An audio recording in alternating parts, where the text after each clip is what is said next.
Romanos capítulo 12, versículo 1, porque es muy amplio y quiero que todos lo aprendamos en esta maravillosa noche. Entonces es Romanos capítulo 12 y solamente el versículo 1. Escúcheme bien. Si usted quiere aprender doctrina bíblica, doctrina cristiana, que tiene que ver con lo fundamental en la vida nuestra vida debe de basarse en doctrina, no en dichos que dicen las personas. No debemos de andar repitiendo lo que dijo una persona que ni siquiera lo dijo con un fundamento bíblico. Tenemos que fundamentar nuestra vida en la doctrina. Porque cuando nosotros fundamentamos nuestra vida en la doctrina de Dios, nuestra vida entonces se va robusteciendo del conocimiento del Señor. Romanos es una de las epístolas más doctrinales que hay en el Nuevo Testamento. Pablo es muy doctrinal en sus escritos y la doctrina tiene que ver con nuestro modo de vida diario y con lo que Dios demanda de nosotros y lo que Dios quiere de nosotros. Entonces, mire qué lindo. Después de haber dicho esto, vamos a leer lo que dice Romanos capítulo 12, versículo 1. Dice: así que, hermanos, os ruego por las misericordias de Dios que presentéis vuestros cuerpos en sacrificio vivo, santo, agradable a Dios, que es vuestro culto racional. Este versículo es profundo y es maravilloso. Eso dice la palabra del Señor, que presentemos nuestros cuerpos en sacrificio vivo, santo, agradable a Dios, que es nuestro culto racional. El capítulo 12 de Romanos, como lo he dicho muchas veces, es el capítulo del servicio. Y miren ustedes que el punto de partida que dice aquí el apóstol Pablo para que nosotros tengamos una vida de servicio es lo que dice el 1. Primero, antes de pretender servir al Señor, usted tiene que estar seguro de lo que dice el versículo 1 del capítulo 12 de Romanos. Os ruego por la misericordia de Dios que presentéis vuestros cuerpos en sacrificio vivo, santo, agradable a Dios, que es vuestro culto racional. Todo eso lo vamos a explicar esta noche. Todo lo que dice el versículo lo vamos a comprender. Pero toda esta enseñanza tiene un desafío para cada uno de nosotros, los que me están escuchando por la radio, los que están viendo esta transmisión y los que están acá en el auditorio Visión de Multitudes. Y la pregunta que te voy a hacer en esta noche, que usted se la va a contestar ahí donde está sentado, es la siguiente: ¿en qué está sirviendo usted al Señor? Esta pregunta es para todos. ¿En qué estás sirviendo al Señor? ¿Es tu vida una vida de servicio o es tu vida una vida nada más de visita a la iglesia? Porque evidentemente en el diseño de Dios no es simplemente, imagínense todo el sacrificio del Señor Jesús en la cruz del Calvario para salvarnos a nosotros, para que posteriormente nuestra vida sea una vida de nada más sentarnos a que nos den y que nos den y que nos den y que nos den y que nos den siempre enseñanzas. ¿En qué sirves al Señor? Y si tu respuesta es así, de un corazón muy sincero, y si tu respuesta es: la verdad, pastor, no estoy sirviendo en nada al Señor, yo nada más vengo a la iglesia. Y si tu respuesta es esa, entonces esta noche tienes que pensar en algo más. Tienes que pensar que el diseño de Dios para tu vida no es simplemente que vengas a escuchar una enseñanza cada vez que la iglesia tiene fiestas espirituales. Tienes que pensar que el diseño de Dios y la mente de Dios y el pensamiento de Dios va más allá de lo que usted y yo estamos pensando. Tenemos que convenir a sentarnos a escuchar la palabra. Ya agradamos a Dios y ya, como decía aquel hermano, le cumplimos a Dios. Muy lejos de la realidad. Muy lejos de la realidad, hermanos. Muy lejos de la realidad. Los cristianos han estado muy lejos de la realidad durante muchos años. La iglesia se ha encontrado muy lejos de la realidad durante mucho tiempo y por eso la iglesia se ha convertido en una iglesia raquítica compuesta con cristianos raquíticos que se conformaron con lo poco, pudiendo tener de Dios mucho. Y es doloroso conformarnos con lo poco, pudiendo tener mucho de Dios. Y Dios no nos llamó a ninguno de nosotros a conformarnos con lo poco. Dios nos llamó para que nosotros seamos soñadores, que soñemos cosas grandes, que creamos que sí se puede, que Dios lo puede hacer, que Dios es el que abre puertas, que Dios es el que transforma nuestros sueños en realidad, porque Dios tiene la bendita costumbre de hacer nuestros sueños realidad, pero yo tengo que quererlo, porque si yo no lo quiero, nada sucede. Entonces, el punto de partida es el servicio. El punto de partida es, ¿quieres tener una vida de éxito? ¿Quieres que te vaya bien? ¿Quieres crecer? ¿Quieres caminar en el propósito de Dios? ¿Quieres que el propósito de Dios verdaderamente se cumpla y se manifieste en tu vida? Empieza por el servicio. Y esto no lo podemos pasar por alto. El servicio a Dios. Usted debe de procurar de hoy en adelante en qué usted puede servir en la obra de Dios. En qué usted puede involucrarse para servir en la causa de Dios. Porque esta es la gran empresa de Dios. La obra de Dios es la gran empresa de Dios. Y Dios está buscando obreros que se unan para trabajar en la empresa más grande, que es la empresa de Dios. Por eso el Señor dijo, levanten su mirada, miren los campos, que ya los campos están listos para la siega. Y hubo una expresión triste. En realidad, la mies es mucha y los obreros son pocos. Y óigame, hasta el día de hoy, ya en el siglo XXI que estamos, y que yo les estoy enseñando esto, hasta el día de hoy siguen siendo pocos los obreros. ¿Y sabe por qué siguen siendo pocos los obreros? Porque nos hemos convertido en cristianos que nos gusta vivir en la zona de confort. Nos gusta vivir nada más en la línea de la comodidad. Todo al menor costo. Y queremos que Dios nos responda a todo. Y que Dios nos bendiga de una manera extraordinaria. Y que ojalá se abran los cielos y nos caigan todos los tesoros de los cielos sin hacer nada. Sin costo alguno. Y resulta ser que la vida cristiana no es así. La vida cristiana no es como algunos falsos predicadores dicen desde los púlpitos sin ningún temor de Dios y le dicen a la gente, créale a Dios que Dios le va a dar a usted $1.000.000. Cuando salga de aquí se va a encontrar $1.000.000 en la calle. Eso es mentira, eso es falso, eso no sucede. Dios no opera así. Porque entonces Dios sería un irresponsable. Dios bendice al que trabaja, Dios bendice al que se esfuerza, Dios bendice al que le cree, Dios bendice al que es esforzado y al que es valiente. Nunca las cosas sucederán como falsos predicadores dicen, solamente para llenarle la mente de emociones a las personas. No sucede así. Sucede porque yo mismo provoco aquello. Usted quiere que a usted le sucedan cosas buenas, provóquelo. Provoque que lo bueno le suceda. Entonces, esa es la vida cristiana y así es como está descrito en la palabra del Señor. No hay otra cosa diferente a esto. Y el que enseña otra cosa diferente está enseñando otro evangelio. Eso significa entonces que a partir de mi decisión de servirle a Dios, empiezan a sucedernos cosas buenas en nuestra vida. Yo he llegado a comprender, estoy totalmente convencido que no hay nada mejor que servir al Señor. No existe nada mejor. En este mundo no hay nada mejor, no hay nada que a uno lo pueda realizar más que servir al Señor. Porque el servir al Señor está dentro del diseño de Dios y es para nosotros. Si usted quiere ver crecimiento en su vida, si usted quiere ver bendición en su vida, si usted quiere ver cómo se va transformando todo alrededor suyo, empiece usted con una mentalidad de relacionarse con Dios en el servicio. Porque los años pasan.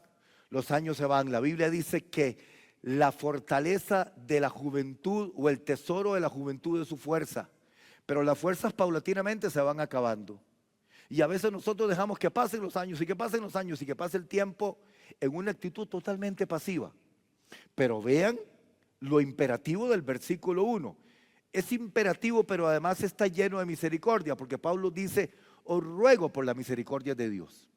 Y es lo que quiero que estudiemos en esta noche y que usted ponga bastante atención para que no pierda el hilo de la enseñanza. Muy bien. Para Dios la vida útil de un cristiano es la vida de servicio. Vean ustedes que, y en el contexto griego, inútil no es como nosotros lo entendemos en el español, ¿verdad? Que alguien le dice, mira, es que usted es un inútil, como diciéndole, usted no sabe hacer nada. Ese no es el contexto griego para la palabra inútil. El contexto griego para la palabra inútil es simple y sencillamente que usted cumpla con lo que se le ha mandado a hacer. Imagínense que si nosotros cumplimos con lo que se nos ha mandado a hacer, no pasamos de un grado mayor de siervos inútiles, imagínese usted. Yo no sé de qué se jacta tantas personas, pero por más que nosotros digamos, toda mi vida le he servido al Señor, seguimos siendo siervos inútiles. ¿Sabe por qué? Porque solamente hemos hecho lo que se nos dice que hagamos.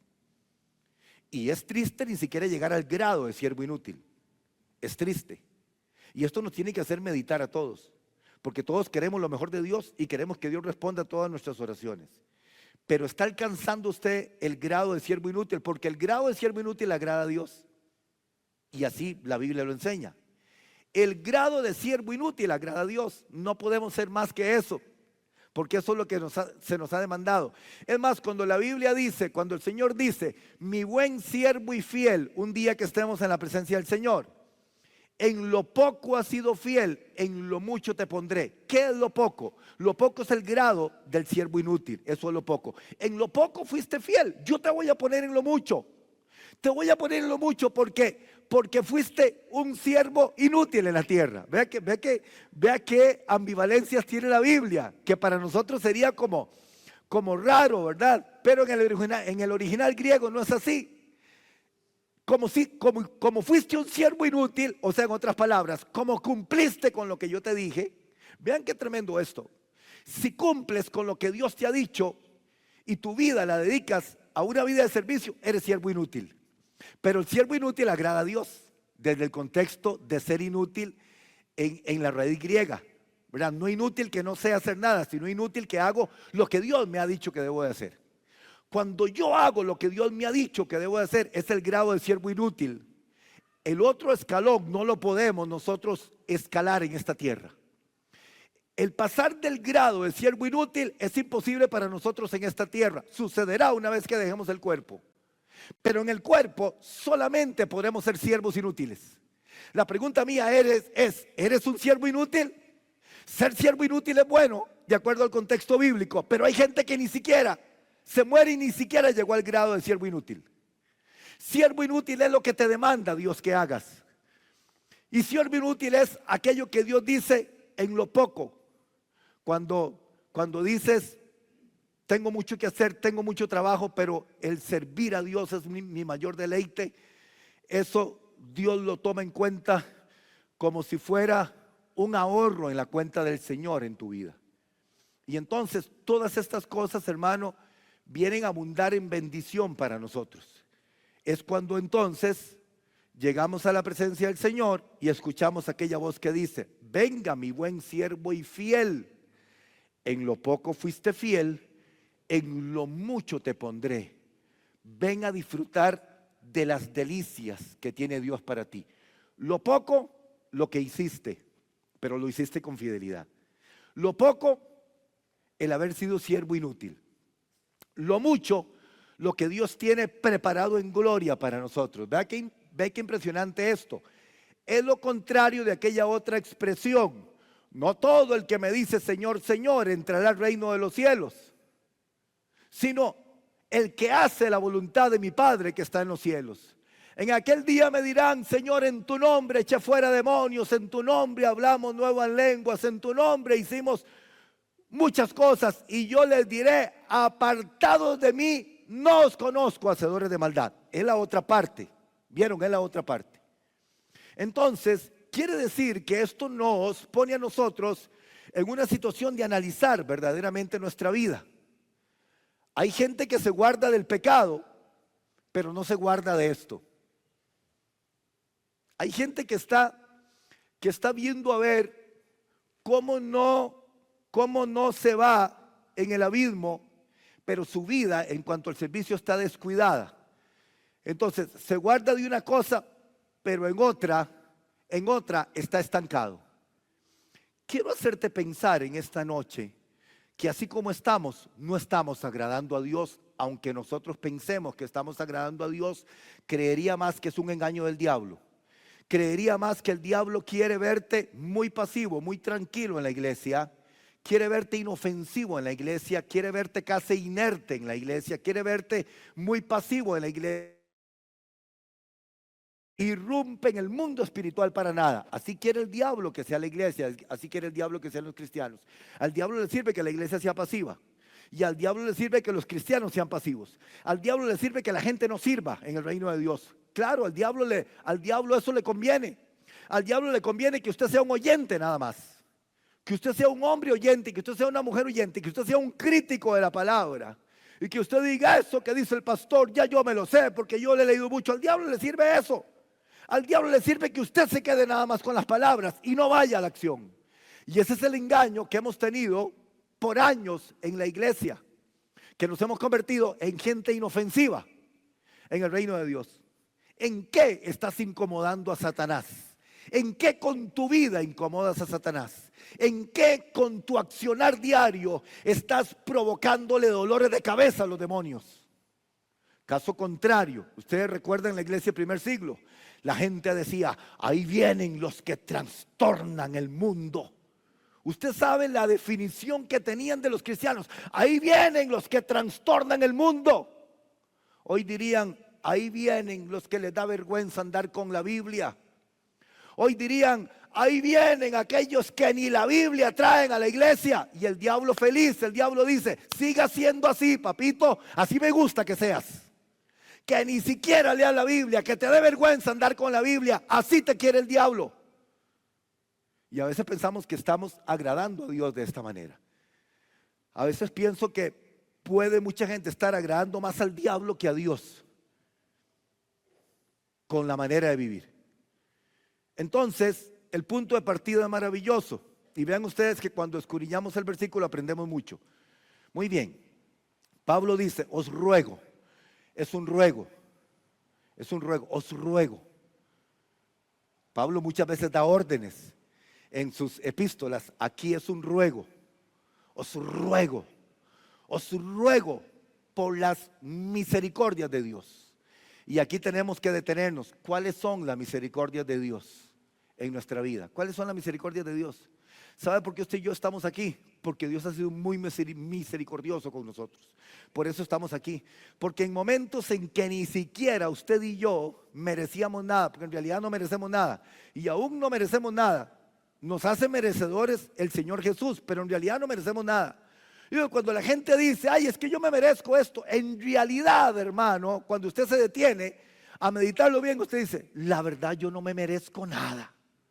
Pero quien nos ha hecho a nosotros merecedores es la misericordia de Dios.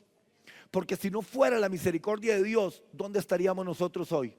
Usted se ha puesto a pensar dónde estaría usted hoy si no hubiera sido la misericordia de Dios en su vida. ¿Dónde estaría usted hoy si no hubiera sido la misericordia de Dios? Entonces quiere decir que no somos merecedores de nada.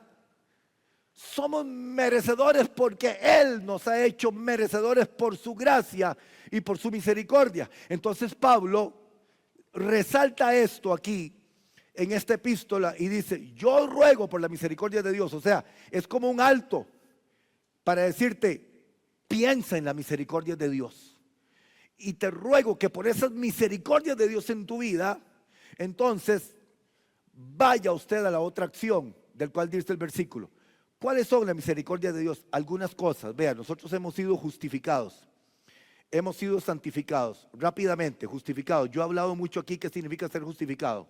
Justificado significa como si nunca hubieras pecado. Así te ve Dios desde el lente de la cruz, como si nunca hubieras pecado. Eso es muy difícil entenderlo nosotros en la carne. Es muy difícil, pero en la mente de Dios sí es así. En la mente de Dios fuiste justificado y fui justificado y nada cambia eso. En la mente de Dios, la obra de justificación por imputación en la vida de Cristo te hizo a ti y a mí justificado. Algo que no podemos lograr por ninguna acción humana. Ningún hombre puede justificarse por sí mismo. Esta justificación ha venido de Dios. ¿Por qué? Por misericordia. Entonces, os ruego por la misericordia de Dios. Número uno, la misericordia de Dios significa justificado. Significa, ya no hay condenación para nosotros. Significa que teníamos una sentencia de muerte, pero nos dieron la absolutoria. Y a veces hay cristianos que ni siquiera son conscientes de eso.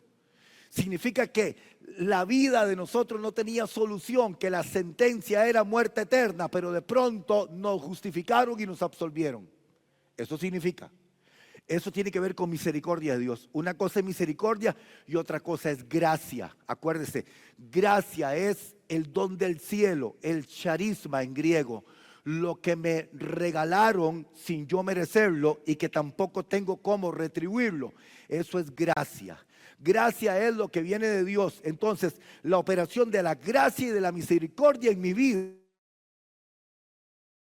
merecedero. Entonces, miren qué bonito.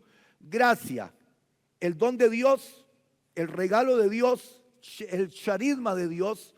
El charisma de Dios, la palabra griega charisma significa exactamente el don o la dádiva. El don o la dádiva que viene de Dios. No lo merezco, tampoco tengo cómo pagarlo. O sea, viviré en deuda toda mi vida porque no tengo cómo pagarlo. Es el charisma de Dios. No tengo cómo pagarlo. No hay forma, por más que yo trate de hacer cosas en esta tierra mientras esté vivo, jamás podría pagar lo que Dios ha hecho por mí. Estamos en deuda. Eso es lo primero que hay que entender, estamos en deuda. Lo segundo, Dios operó misericordia. Vean que gracia y misericordia es diferente. ¿Qué es misericordia? En el latín, misericordis. Se acordó de tu miseria. Derramó tu gracia y se acordó de tu miseria. Todos los días Dios se está acordando de nuestras miserias. Por eso Él renueva sus misericordias todos los días en nosotros. Entonces mire qué belleza esto. Dice, hoy ruego por las misericordias de Dios, ahora sí, porque Dios se ha acordado de tu miseria. Te ruego que entonces presentes tu cuerpo de esta manera. ¿Qué son misericordias de Dios? Dijimos, uno, que Él nos ha justificado. ¿Qué son las misericordias de Dios en nuestra vida? Dos, que Él nos ha santificado. ¿Y qué significa que nos ha santificado? Significa que Él nos apartó para Él. ¿Sabe lo que sucedió en tu vida y en mi vida? Dios nos apartó para Él. Éramos del montón. Hablábamos sandeces como los habla el mundo. Teníamos una mentalidad como la que tiene el mundo. Cometíamos los mismos actos que comete el mundo. Pero Dios dijo, a este por mi gracia y por misericordia lo voy a apartar. O sea, lo voy a santificar. Eso significa que somos santificados. Dígale que está a su lado, tú y yo somos santificados de Dios. O dígale al que está a su lado, dígale al que está a su lado, así dígale directamente, usted es un santo de Dios. Porque cuando uno estaba pequeñillo, ¿verdad? En la religión a uno le enseñaban, el concepto que a mí me enseñaron de santo cuando yo era monaguillo, era que los santos estaban ahí así, ¿verdad? Así, y a uno le decían, préndale una velita al santo, récele al santo. Ese era el concepto que uno tenía de santo antes, ¿verdad? Entonces era como, y entonces a uno le decían, es imposible ser santo, jamás, nadie puede ser santo. Santos son solo aquellos que están ahí así quedititos, que no quiebran ni un vaso. Ah, pero después el concepto me cambió. Los santos quebramos vasos también. Los santos nos equivocamos y los santos cometemos errores. Los santos necesitamos todos los días la misericordia de Dios, porque santo no significa que eres perfecto en tus acciones y que no te equivocas. Santo significa que Él te apartó para Él. Santo significa que eras del montón, pero Dios te sacó del montón y te puso en un lugar especial.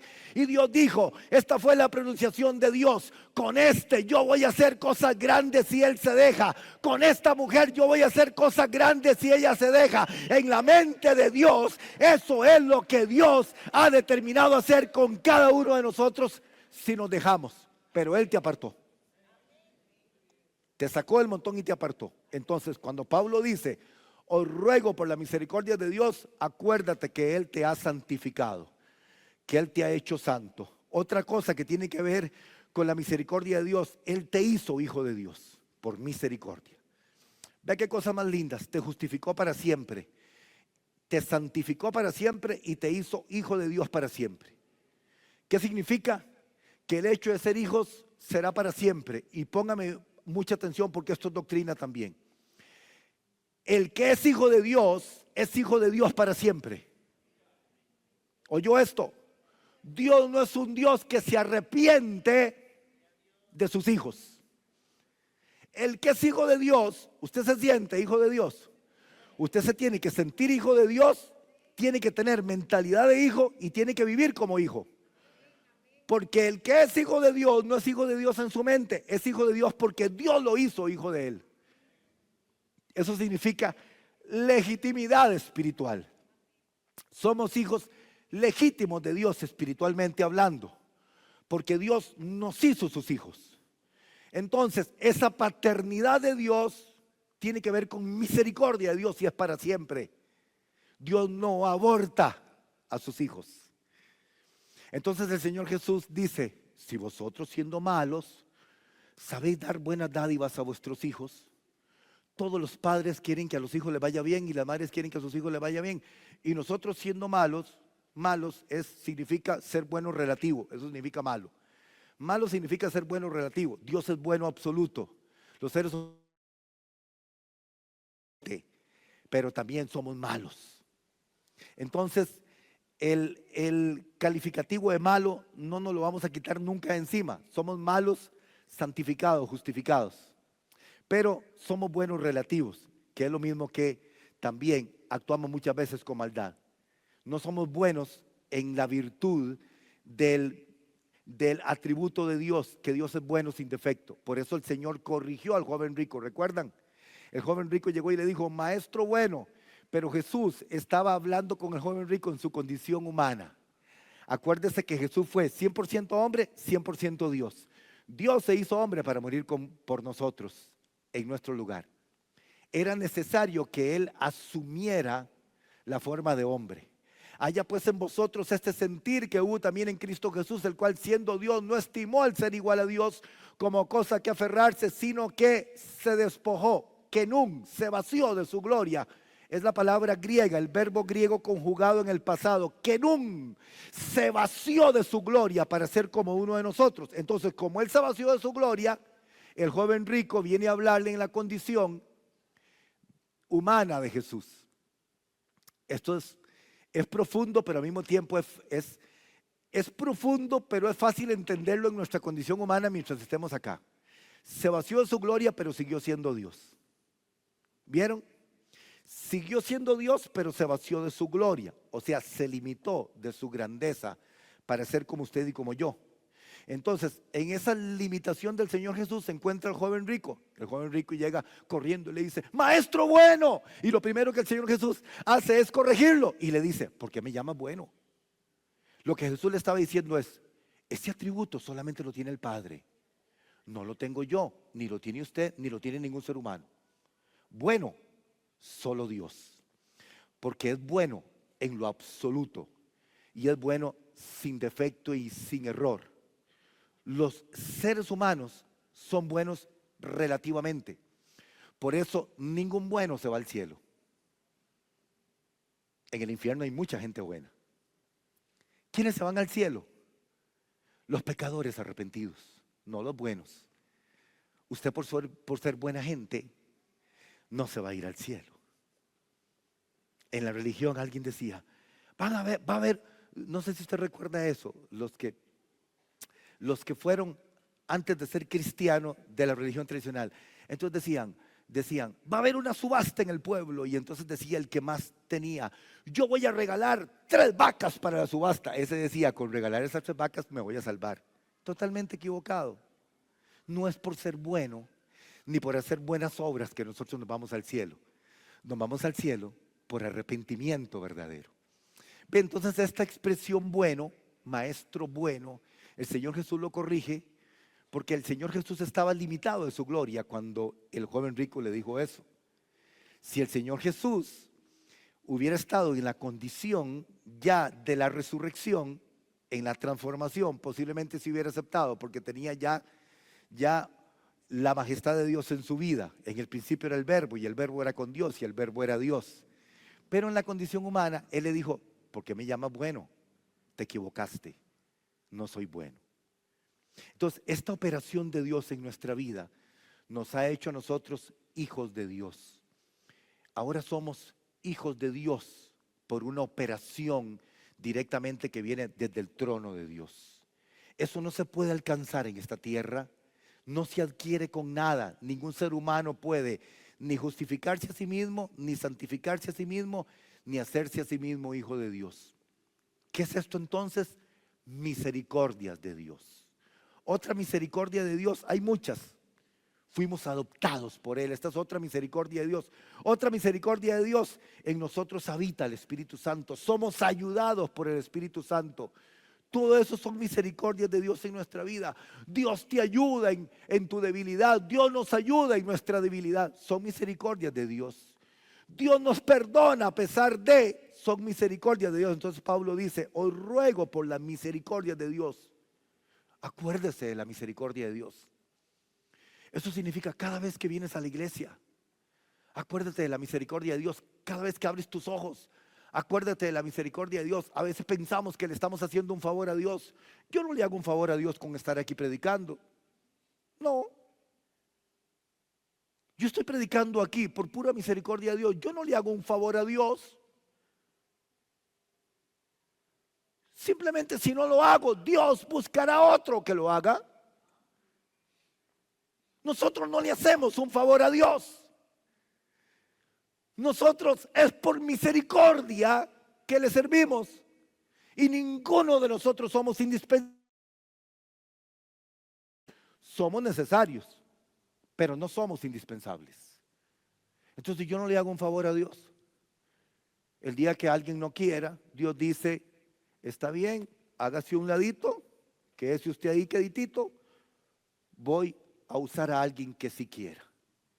Porque esto no es un asunto de si quiero o no quiero, es un asunto del corazón. Es un asunto del corazón. No va a llegar un ángel con una espada desenvainada y te va a hacer ahí un círculo de fuego y te va a decir, así dice el Señor, si no le sirves hoy mismo te consumo con esta espada con fuego. Y sí, seguramente usted al otro día viene aquí de rodillas y me dice, ay pastor, póngame aunque sea a limpiar el piso porque se me apareció un ángel en la noche y me dijo esto y esto. Ah, si fuera así, todo el mundo estaría aquí. Pero te está hablando el Espíritu Santo en esta noche. Y te está diciendo el Espíritu Santo, acuérdate de la misericordia de Dios. Acuérdate de lo que Dios ha hecho en tu vida. Acuérdate que todos los días Dios es bueno contigo. Acuérdate que todos los días hay una manifestación de la gloria de Dios en tu vida. Y a veces ni cuenta te das. Yo digo, hermano, despertar todos los días es el milagro más grande que nosotros tenemos y que pocos agradecen. Pero todo es por misericordia de Dios. Entonces, para avanzar con el 1, vea que apenas estamos empezando el 1. Yo les dije que era el versículo 1, ¿verdad? Os ruego por la misericordia de Dios, hay una coma, que presentéis vuestros cuerpos. Aquí la palabra presentar en el griego original, vean qué bueno esto, escuche para que aprenda. En el griego original la palabra presentar no es póngase delante ni póngase detrás, es póngase del lado de Dios. ¿Vieron? Entonces cuando el apóstol Pablo dice, les ruego por la misericordia de Dios, recuerden la misericordia de Dios en su vida. Y una vez que ustedes recuerden, hagan reminiscencia de la misericordia de Dios en su vida, entonces presente su cuerpo, póngase al lado de Dios. Es en el griego original. En el griego original es imperativo, ve, esto sí es imperativo. Presenta tu cuerpo, ponte al lado de Dios. Ponte al lado de Dios. Eso significa presentar mi cuerpo. Póngase al lado de Dios. ¿Quién quiere estar del lado de Dios? Yo pregunto en esta iglesia, ¿quién quiere estar del lado de Dios? Todo el mundo dice amén. Pero presentar el cuerpo es estar dispuesto al servicio. Póngase del lado de la causa de Dios. Eso significa presentar nuestro cuerpo. Vean ustedes que hay expresiones en la Biblia al otro lado. Pero para que vean ustedes que tiene el mismo sentido. Tiene exactamente el mismo sentido. Me parece que es Éxodo 32, 26. Póngamelo ahí a ver si no me equivoco. Y es Éxodo 32, 26. Me parece que es Éxodo 32, 26. Vamos a ponerlo aquí en la pantalla. Éxodo 32, 26. Vamos a ver. Ay, sí, este es. Vean qué tremendo este versículo. Es la otra parte de Romanos 12:1. Romanos 12:1 dice, os ruego por la misericordia de Dios que se pongan al lado de Dios. Porque si usted se pone al lado de Dios es un significativo que usted está de acuerdo con todo lo que Dios quiere hacer en su vida. Pero vean esta expresión, pongan atención. Se puso Moisés a la puerta del campamento y dijo: ¿quién está por Jehová? Oiga la palabra por. ¿Quién está por Jehová? Es en el griego original de esas palabras que tienen un simbolismo exacto. ¿Quién está por Jehová? Es quien quiere presentarse por Dios, o quien quiere ponerse al lado de Dios. Júntese conmigo todos los que están por Jehová. Los que están por Jehová, júntense conmigo. Aquellos se rebelaron, aquellos se fueron, aquellos quieren vivir a su manera. Pero ¿quién está por Jehová? Dice Moisés. Los que están por Jehová, vengan acá, júntense conmigo. ¿Qué es estar por Jehová? Es estar al lado de Dios. Exactamente, este versículo 26 es un paralelismo con Romanos 12:1. Estar al lado de Dios. Júntese conmigo. Y se juntaron con él todos los hijos de Leví. De Leví, la tribu de Leví, los llamados y consagrados para la obra de Dios, la tribu de Leví, que habla también de nuestro llamado, ¿verdad? Que habla también de lo que nosotros somos hoy en el nuevo pacto. Pero vean qué bueno esto. Ahora vaya conmigo Romanos 8:31. Romanos capítulo 8, versículo 31. Vean lo que dice Romanos 8:31. Es otro paralelismo. ¿Qué pues diremos a esto? Ahora es la otra cara de la moneda. Si Dios es por nosotros, ¿quién contra nosotros? ¿Cómo puedes entenderlo ahora? Que dice el apóstol: nosotros. ¿Quién contra nosotros? Es exactamente la misma similitud del verbo presentar en griego. Os ruego por la misericordia de Dios que presentéis vuestros cuerpos, que se pongan al lado de Dios, porque eso es lo que Dios quiere. Ahora miren Romanos 8:31. Pablo dice: ¿qué pues diremos a esto? Si Dios es por nosotros, significa, si Dios está al lado de nosotros. Al lado de nosotros. ¿Qué significa estar al lado de nosotros? Que cubre todos los flancos de nuestra vida. Es una figura que en términos humanos la podemos entender bien. El guardaespaldas cubre las espaldas, pero el que está al lado cubre el frente, cubre los lados y cubre atrás también. Si estás del lado de Dios, eso significa que estás con la causa de Dios. Y cuando dice Romanos 8:31, si Dios es por nosotros, te está dando una seguridad. Entienda muy bien, si Dios ahora camina a tu lado, ¿quién puede estar contra ti? ¿Quién puede levantarse contra ti? Se podrá levantar gente, pero ¿quién puede prevalecer contra ti? Cuando estás seguro que Dios está por ti, o sea, que Dios está de tu lado. Y si Dios está de tu lado, y estás seguro que Dios está de tu lado, nos convertimos en gigantes imposibles de vencer, por una razón: porque Dios es por nosotros. ¿Vieron que no dice si Dios es con nosotros? Sonaría bonito que dijera si Dios es con nosotros, pero cambia totalmente el sentido. Porque el sentido en el griego original es de alianza. Usted toma alianza con Dios. O sea, esta expresión de Romanos 12:1 es: os ruego por la misericordia de Dios que hagas alianza con Dios, que presentes tu cuerpo, que te alíes a Dios, que hagas alianza con Dios, porque podemos estar en la iglesia y no estar aliados a Dios. Podemos venir a la iglesia, escuchar la palabra y no estamos aliados a Dios porque estamos lejos de la causa de Dios. ¿Cuál es la causa de Dios? Su reino. ¿Cuál es la causa de Dios? Su empresa. ¿Cuál es la causa de Dios? La salvación de los perdidos. ¿Cuál es la causa de Dios? La restauración de las almas. ¿Cuál es la causa de Dios? El perdón de los pecados. ¿Cuál es la causa de Dios? El que la gente se vaya al cielo. Pero podemos estar en la iglesia y no estar aliados a la causa de Dios. Estar lejos de la causa de Dios.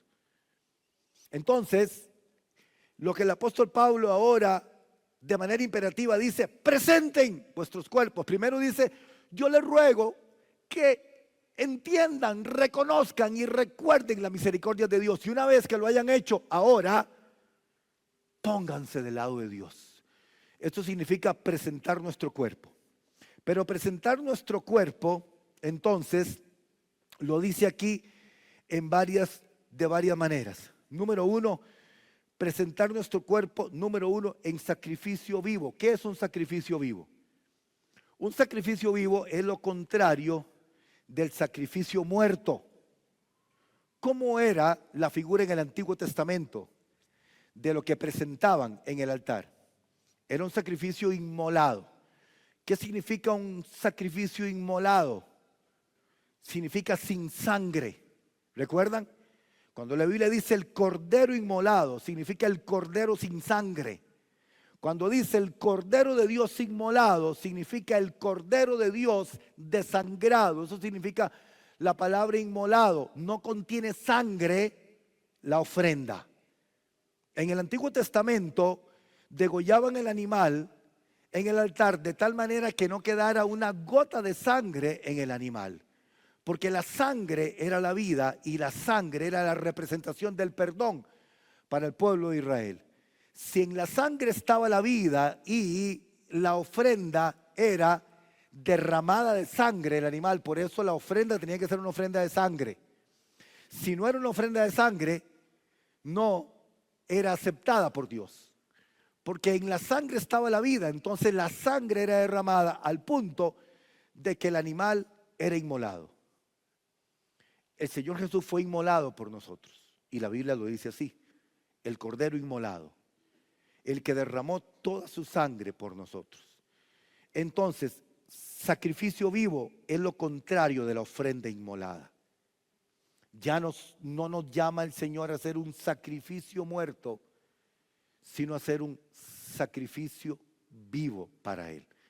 O sea, es por un asunto de decisión nuestra que se convierta ese sacrificio en una ofrenda consciente de nosotros. Que sabemos y que tengamos presente que usted y yo somos un sacrificio vivo para Dios. Así te ve Dios, como una ofrenda para Él. ¿Qué somos nosotros para Dios? Una ofrenda. Nuestra vida es una ofrenda para Él, pero es una ofrenda viva. Ya no es una ofrenda muerta. Porque el sacrificio completo que representaba la ofrenda muerta o la ofrenda inmolada, la hizo el Señor Jesús. Y de ahí en adelante, a partir de la cruz, nosotros somos sacrificios vivos al Señor. Entonces, os ruego por la misericordia de Dios que presentéis vuestros cuerpos de tres maneras. Número uno, en sacrificio vivo, lo contrario a la figura del Antiguo Testamento. Número dos, en sacrificio santo.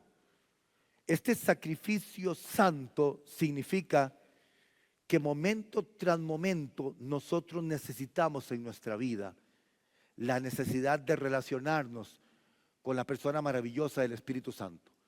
Somos un sacrificio vivo, pero también somos un sacrificio santo. Necesitamos ser un sacrificio santo para Dios, para poder tener la conciencia de servirle a Él.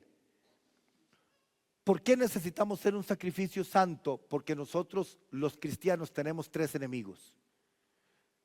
¿Sabe cuáles son nuestros tres enemigos? ¿Cuáles son? La Biblia lo dice. ¿Quién? ¿Ah? ¿Quién dijo? Dígame. Ese es un enemigo, la carne. La palabra griega es sarx. Para carne, sarx.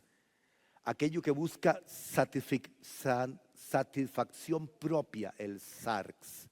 ¿Cuál es el otro enemigo? El mundo. Es el otro enemigo. ¿Qué es el mundo?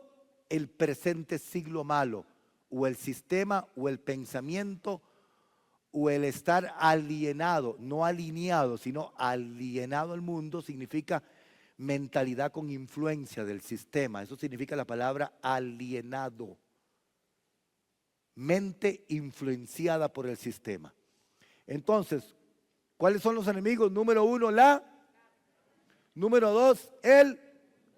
Y número tres, ¿cuál es el tercer enemigo? ¿Cuál es? A la una, a las dos. ¿Cuál es el tercer enemigo? ¿Ah? ¿Cuál es el tercer enemigo? Dígalo, ¿cuál es el tercer enemigo? La carne, el mundo y el diablo. Esos son los tres enemigos que usted tiene. La carne, el mundo y el diablo.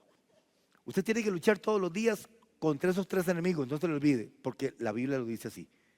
La carne, el mundo y el diablo. Esos son sus tres enemigos. La carne, el mundo y el diablo. Usted necesita hacer un sacrificio santo para poder todos los días combatir esto que quiere hacerte retroceder. Vamos a leer algunas cositas aquí buenas que nos van a hacer entender, pero vamos a leer detenidamente qué significa hacer un sacrificio santo. Vamos conmigo a Gálatas capítulo 5, versículo 13 al 26, y le vamos a hacer un paralelismo con Efesios capítulo 4, versículo 24 al 32. Ok, vamos despacito. ¿Está bien? Vamos despacito. Que yo les dije que solo en el versículo 1 del capítulo 12 de Romanos teníamos. Entonces, del 13 al 26 de Gálatas. Lean despacito conmigo. ¿Está bien? Ok, vamos con esta. Porque vosotros, hermanos, a libertad fuisteis llamados, solamente que no uséis la libertad como ocasión para un enemigo, sino servíos por amor los unos a los otros. 14. Porque toda la ley en esta sola palabra se cumple. Amarás a tu prójimo como a ti mismo. Me detengo un momentito para hacerle una pregunta teológica. ¿Cuáles son los dos mandamientos que definen la ley? ¿Recuerda? Amarás a Dios sobre todas las cosas y a tu prójimo como a ti mismo. Por eso dice aquí Pablo, porque toda la ley en esta sola palabra se cumple. Amarás a tu prójimo como a ti mismo. Siga leyendo conmigo el 15. El 15. Dice, el 15. Porque si os mordéis y os coméis unos a otros, mirad que también no os consumáis unos a otros. 16 ahora. Digo pues, andad en el Espíritu y no satisfagáis los deseos de la carne. 17 ahora. Porque el deseo de la carne es contra el Espíritu y el del Espíritu es contra la carne, y estos se oponen entre sí para que no hagáis lo que quisierais. 18. Pero si sois guiados por el Espíritu, no estás bajo la ley, o sea, no tienen límite. Eso es ley. La ley siempre va a ser regulación. La ley siempre va a ser límite. Por eso dice, pero si sos guiado por el Espíritu, no estáis bajo la ley. 19 ahora, 19. Y manifiestas son las obras de la carne, que son adulterio, fornicación, inmundicia, lascivia. 20, versículo 20. Idolatría, hechicerías, enemistades, pleitos, celos, iras, contiendas, disensiones, herejías. Versículo 21. Envidias, homicidios, borracheras, orgías y cosas semejantes a estas, acerca de las cuales os amonesto, como ya os lo he dicho antes, que los que practican tales cosas no heredarán el reino de Dios. 22. Mas el fruto del Espíritu, vean la ambivalencia ahora, mas el fruto del Espíritu es amor, gozo, paz, paciencia, benignidad, bondad, fe. 23. Mansedumbre, templanza. Contra tales cosas, ahora sí, no hay regulación, no hay límite. O sea, puedes crecer hasta donde usted mismo quiera crecer. Aquí lo que significa es que la responsabilidad te la deja el Espíritu Santo. Por eso somos un sacrificio santo para Él. Somos un sacrificio santo porque ya no somos lo que éramos antes. Somos un sacrificio santo porque al ser un sacrificio vivo, o sea, conscientes de lo que somos, necesitamos todos los días y a cada momento en nosotros la asistencia del Espíritu Santo. El 23 dice mansedumbre, templanza. contra tales cosas no hay ley. Versículo 24 ahora. 20. Pero los que son de Cristo, vean el sacrificio santo. ¿Qué distingue a los que son de Cristo? Los que son de Cristo, ¿qué han hecho? Han crucificado el sarx, con sus pasiones y deseos. Recuerden el 24 para traerles ahora un paralelismo con otro versículo. 25 ahora. Si vivimos por el Espíritu, andemos también por el Espíritu. No nos hagamos vanagloriosos, irritándonos unos a otros, envidiándonos unos a otros. Esto significa hacer un sacrificio santo. ¿Qué significa? Que necesitamos todos los días la asistencia del Espíritu Santo en nuestra vida. Y sin Él no podríamos hacer un sacrificio santo. Antes de pasar a al otro paralelismo, vean de nuevo el 24, el 5:24. Dice, 5:24 dice, pero los que son de Cristo han crucificado la carne con sus pasiones y deseos. Pablo tenía mucha propiedad para hablar de esto, porque él mismo lo había experimentado. Crucificar la carne con las pasiones y deseos es tener la voluntad de la carne bajo el dominio del Espíritu. Eso se llama crucificar la carne. Crucificar la carne tiene que ver con rendición a Dios. Y rendición a Dios implica rendir mi voluntad a la voluntad de Dios. Cuando yo no he rendido mi voluntad a la voluntad de Dios, yo no he crucificado el sarx con sus pasiones y deseos, entonces eso produce tropiezo en la vida del creyente. Él quiere, ella quiere, pero no ha crucificado la carne. Dice, qué lindas las cosas de Dios, me gusta ir a la iglesia, me gusta escuchar la palabra, pero tengo un problema, el sarx me domina. Y como el sarx me domina, entonces lo que a veces quiero caminar para adelante, también lo camino para atrás. Por una razón, porque no han crucificado la carne juntamente con sus pasiones y deseos. Es imposible caminar una vida cristiana de servicio en esa condición. Es imposible crecer en la vida cristiana en esa condición, sin la crucifixión. Usted puede tener muchos deseos de superar muchas cosas. Usted puede decir, mire pastor, es que yo tengo problema de esto. No sales hasta que lo crucifiques. Si no lo crucificas no vas a salir de ahí. Porque tienes que crucificar la carne juntamente con las pasiones y los deseos que ella misma demanda. Porque acuérdese que mientras estemos en este cuerpo va a haber una demanda. La carne te demanda. Me gusta mucho lo que dice el Salmo 103:14. Dice, Dios conoce tu condición. Dios se acuerda que somos polvo. ¿Qué significa eso? Dios no se hace más planes. Dios conoce tu limitación y mi limitación. Dios no se está haciendo muchos planes con nosotros. Porque Él conoce tu condición. Él sabe que eres polvo. Pero también Dios te ha dado la capacidad, porque esa es una capacidad que viene de Dios, de aprender a crucificar aquello que te produce muerte. Todo lo que produce muerte hay que crucificarlo. Y la carne produce muerte. Porque el ocuparse de la carne es muerte.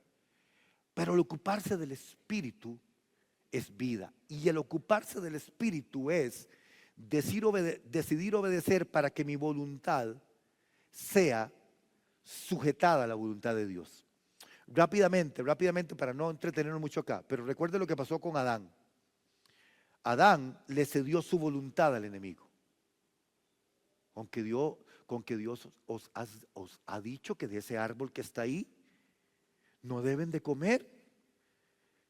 Sí, Dios nos dijo que no debíamos de... La conversación tiene que ser muchísimo más amplia. Acuérdense que la Biblia no es exhaustiva. Pero yo imagino una conversación muy amplia para que el diablo los haya convencido.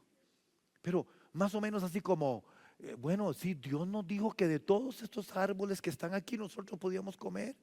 Mire qué árboles tan deliciosos a la vista. Pero Dios nos dijo que de aquel que está allá no podíamos comer. Y entonces el diablo le dijo, ¿y por qué Dios les dijo eso? No sé, Dios nos dijo que de todos, pero de ese. Ay, no, no, no, no, no. ¿Qué les dijo Dios? Nos dijo, pueden comer de todos los árboles, pero de aquel no, porque el día que ustedes coman de ese árbol, ese día van a morir. Ay, no, les dice el diablo, no es así. Es que lo único que Dios sabe es que si ustedes comen de ese fruto, ustedes van a ser como Dios. Pero no tiene nada de malo. Y ahí fue donde se inventó aquella frase que dice, no pasa nada, háganlo. Entonces ellos dijeron, bueno, como no pasa nada, hagámoslo. ¿Qué pasó ahí? ¿Qué pasó? Ojo, ¿qué pasó? Un argumento de palabras, que hubo un intercambio de palabras, les captó la voluntad. O sea, les capturó la voluntad. El diablo lo que hizo fue capturar la voluntad. Cuando el diablo le captura la voluntad a la persona, entonces lo inhabilita, como inhabilitó a Adán y a Eva. Les capturó la voluntad. Les dijo, no es cierto eso. No, no, no, no, no. Hagan lo que yo les digo, es un buen consejo. No va a pasar nada. Pruébenlo para que vean. Entonces, cada vez que yo dejo que me capturen la voluntad, mi voluntad de decisión, que es la parte almática, recuerden, en la tripartita naturaleza humana, la segunda instancia es el alma, voluntad, mente y emociones. ¿Dónde trabaja Satanás? Trabaja en la psique, en el alma, psique griego para alma. En la psique está tu voluntad. Toda la operación del enemigo es en la psique, no en el espíritu. El espíritu es de Dios. Pero si el alma gobierna sobre el espíritu, vamos a ver, para usar dos palabras griegas, neuma y psique, si la psique gobierna sobre el neuma, entonces te perdiste, porque entonces tu voluntad fue capturada por encima de los designios de Dios. Entonces, si en el alma está la voluntad, vea dónde operó Satanás. Satanás operó en la voluntad. La voluntad tiene cautiva a la gente, porque la gente se dejó capturar la voluntad. Y entonces usted oye un montón de gente que dice, qué lindas las cosas de Dios, me gusta esa canción, y te dice, uy, lloré cuando escuché esa canción. Y dicen, qué lindo el mensaje del pastor. Y dicen, hoy fui a la iglesia, qué lindo. Todo te gustó, pero tienes la voluntad capturada. Oyes palabra y oyes palabra y oyes palabra, pero tienes la voluntad capturada. ¿Por qué? Porque te invitan a cualquier cosa y dices que sí, porque estás cautivo. ¿Estás cautivo a dónde? En tu voluntad, que fue la operación de Satanás en el primer hombre. Así de grave es. Ellos perdieron toda la herencia y ellos decidieron por voluntad propia hacer lo que no debían de hacer. Cada vez que por voluntad decido hacer lo que no debo de hacer, pierdo la herencia. Y el único culpable de eso soy yo. Entonces, vean qué maravilloso. En 1 Corintios 15, Pablo le llama a Adán el primer Adán y a Jesús el segundo Adán. Porque en la condición humana que antes hablamos, que vino el Señor Jesús, vino como el segundo Adán. El segundo Adán. Jesús, el segundo Adán. El primer Adán, Pablo le llama alma viviente. ¿Por qué Pablo le llama alma viviente al primer Adán? Porque fue un hombre almático. Y el almático no hereda. Porque el alma no hereda, hereda el espíritu. Entonces, el primer Adán fue el alma viviente que fue capturada su voluntad. Pero vean cómo le dice Pablo a Jesús. A Jesús le dice espíritu vivificante. Y vean entonces la diferencia acá entre los dos aspectos. El primer Adán, uno, alma viviente. El segundo Adán, espíritu vivificante. ¿Por qué espíritu vivificante? Porque igual Jesús fue llevado al desierto por el Espíritu. No lo llevó Satanás, lo llevó el Espíritu, dice la Biblia. Pero el Espíritu no lo tentó. No, el Espíritu lo llevó al desierto para que pasara el escrutinio.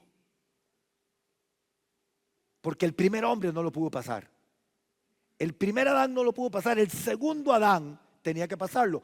Entonces el Espíritu lo llevó al desierto y lo expuso. No lo tentó, lo llevó. Una cosa es que lo lleve y otra cosa es que lo tienta. Dios no tienta, el que tienta es Satanás. Dios prueba, pero Dios no tienta. El Espíritu lo llevó al desierto para ser tentado por el diablo, dice la palabra del Señor. Entonces vea todo. Si usted quiere leerlo, está en Mateo 4. Vea todo lo que Satanás le dice. Le dice que le mostró todos los reinos y todo. Y le dice, todo esto te daré porque la verdad esto es mío. A mí me lo entregaron, a mí me dieron un poder generalísimo y me entregaron todo esto. Y yo te lo puedo dar a ti si postrado me adoras. Entonces Jesús le responde, escrito está. No, el espíritu vivificante no entró en conversaciones con el enemigo. El espíritu vivificante habló la palabra que había sido revelada de Dios. No fue como el alma viviente. Ay, de verdad, es así como dices. Ay, no, si es así como dices y si no tiene ninguna consecuencia, está bien, hagámoslo. No, el espíritu vivificante le dijo, escrito está, solamente al Señor tu Dios adorarás. Y posiblemente le dijo, y tú lo sabes muy bien, porque tú estabas allá en el monte santo y eras el único que podía subir hasta el monte arriba, porque así dice la Biblia, que el único querubín que podía subir hasta el monte te da como una indicación de que era el único que tenía permitido llegar donde otros no podían llegar. El querubín perfecto, Lucifer, el lucero de la mañana, Satanás. Y por eso Jesús le dice, escrito está también, al Señor tu Dios adorarás y a Él solo servirás. Y el diablo se rascaba la cabeza y decía, no puedo con este. Pero si eres hijo de Dios, ahora que tienes mucha hambre, entonces dile a esa piedra que está ahí que se convierta en pan, porque los hijos de Dios tienen la potestad de convertir las piedras en pan. ¿Cuántos sabían eso? ¿Usted sabía eso? ¿Cuántos son hijos de Dios aquí? Levante la mano los que son hijos de Dios. Digan amén los que son hijos de Dios. Ajá, los hijos de Dios pueden convertir las piedras en pan. El lenguaje simulado, no literal, pero es exactamente el mismo efecto. Los hijos de Dios tienen la potestad de convertir las piedras en pan. O sea, los hijos de Dios caminamos en medio de los milagros. Eso es lo que significa. Entonces Satanás le dice, si eres hijo de Dios, porque vea que los mismos demonios saben que esas cosas solo las pueden hacer un hijo de Dios. No lo puede hacer cualquier persona. Solamente un hijo de Dios puede hacerlo. Convertir las piedras en pan. Si eres hijo de Dios, haz que esa piedra se convierta en pan. Pero el espíritu vivificante le dijo, no, es que no solo de pan vivirá el hombre, sino de qué? De toda palabra que sale de la boca de Dios. Sacrificio santo. Sacrificio santo. Sacrificio santo significa yo vivo de toda palabra que sale de la boca de Dios. Sacrificio santo es más allá de que me guste, es más allá de que me agrada, es más allá de decir qué lindas las cosas de Dios. Sacrificio santo es estar dispuesto a crucificar y no dejarse capturar la voluntad del alma. Eso es sacrificio santo. Ahora vean rápidamente el paralelismo de Gálatas 5:24 con Gálatas 2:20. Vaya conmigo, mírenlo en la pantalla. Gálatas capítulo 2, versículo 20. Esto es lo que debe suceder. Pablo dice, con Cristo estoy juntamente crucificado. Lo está diciendo un hombre de carne como usted y yo. Pero lo está diciendo alguien aún peor, que era perseguidor de la iglesia y que odiaba a los cristianos y odiaba la obra de Dios. Y está diciendo ahora, yo con Cristo estoy juntamente crucificado. Ya no vivo yo. Eso significa muerte del sarx. Ya no vivo yo, mas vive Cristo en mí. Y lo que ahora vivo en el sarx, vean qué impresionante esto.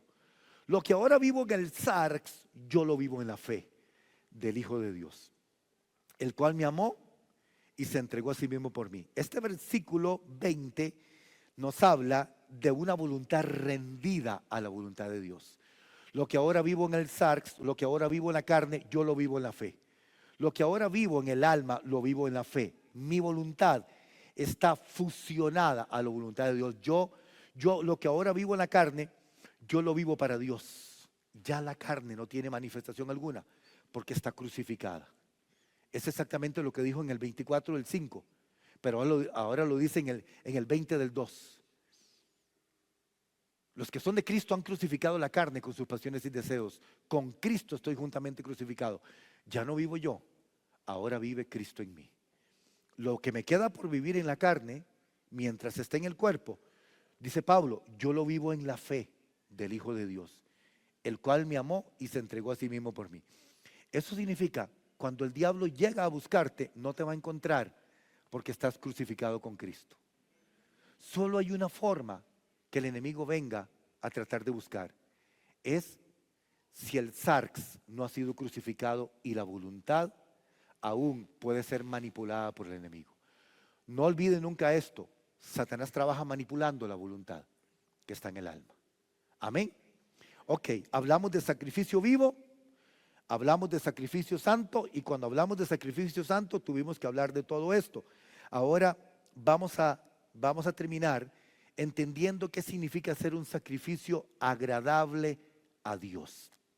Y ser un sacrificio agradable a Dios tiene que ver con nuestra actitud voluntaria. Ser un sacrificio agradable a Dios es porque bajo todo aspecto sacrificio significa como algo muy doloroso, pero en este aspecto sacrificio no tiene que ver con algo que te impongan, con algo que es doloroso, sino este sacrificio es responder a la misericordia de Dios, agradable a Dios. Vean qué bueno esto. En los aspectos mismos de cuando era presentada la ofrenda en el antiguo pacto, habían ofrendas que Dios se reservaba el derecho de no recibirlas, ¿verdad? No era agradable a Dios esa ofrenda. Miren qué bueno esto. Usted tiene que preocuparse para que su ofrenda de vida sea agradable a Dios, porque a Dios no le agradó una ofrenda. ¿Cuál ofrenda no le agradó a Dios? La de Caín. ¿Por qué a Dios no le agradó la ofrenda de Caín? Porque esa ofrenda de Caín no hablaba nada, no representaba a Dios. Y toda ofrenda que no represente a Dios no le agrada.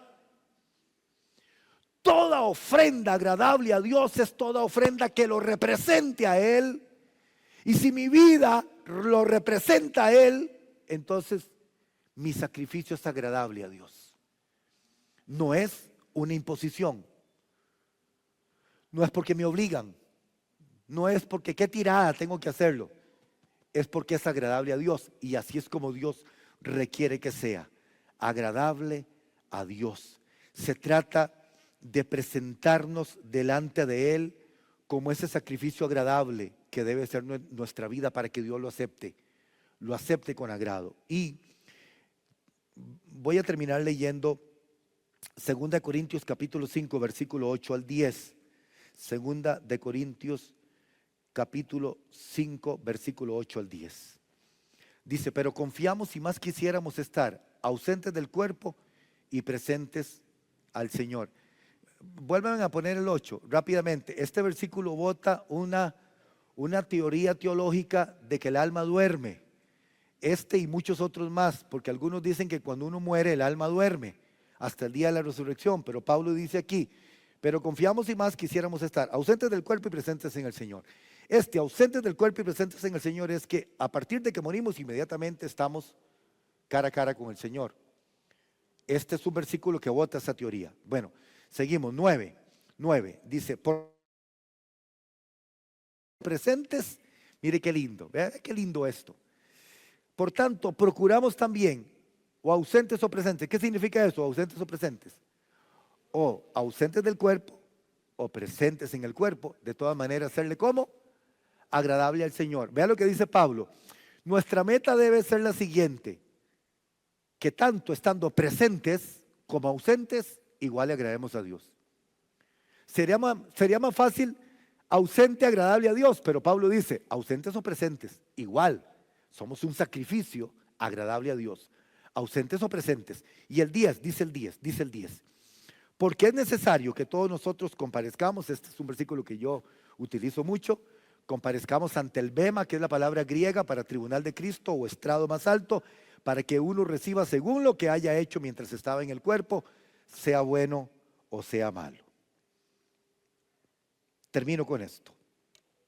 Estar del lado de Dios es lo más inteligente y lo más lógico y lo más racional que un justificado puede hacer.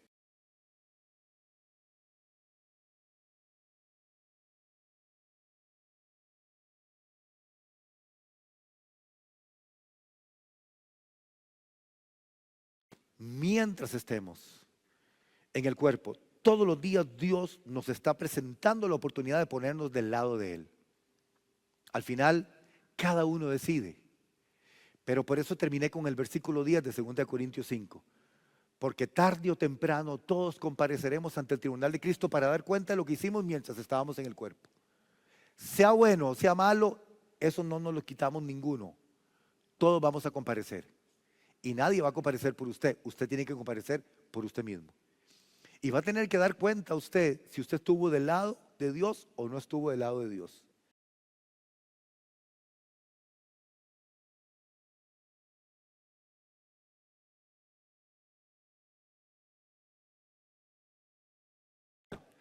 Antes de que usted, antes de que usted se vaya o antes de que usted esté ausente del cuerpo, usted tiene que aprender algo. O está del lado de Dios o no está del lado de Dios. Pero Dios hoy te hace un llamado para que te pongas al lado de Dios, porque esto es más serio de lo que usted cree.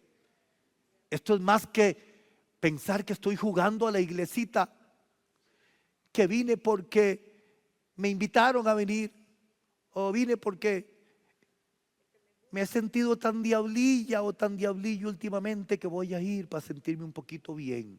Es mucho más que todo eso. Ponerse al lado de Dios es tener carácter y decir, yo quiero formar parte de los aliados del reino de Dios. Porque estoy seguro que el infierno está lleno de buenas intenciones de gente que quería, pero nunca crucificó nada. Y la clave está ahí. No en querer, porque todo el mundo quiere, sino en crucificar. Y al crucificar, te pones al lado de Dios. Amén. ¿Cuántos quieren ponerse al lado de Dios? ¿Cuántos quieren ponerse al lado de Dios? Espíritu Santo, tómales una foto. Póngase de pie.